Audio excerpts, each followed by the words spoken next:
अस्सलामुअलैकुम वरहमतुल्लाहि वबरकातुहू।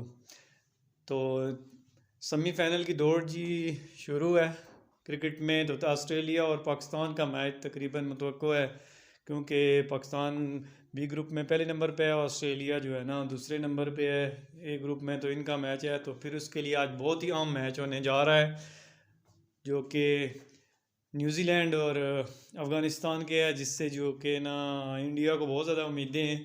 क्योंकि इंडिया अगर अफ़गानिस्तान अपसेट करता है तो फिर इंडिया के चांस ज़्यादा बनते हैं, जो कि इन्होंने बड़ा अच्छा माहौल बनाया हुआ है, जिसके लिए आज इंडिया जो है ना बड़े ज़ोर शोर से सपोर्ट करेगा अफ़गानी टीम को।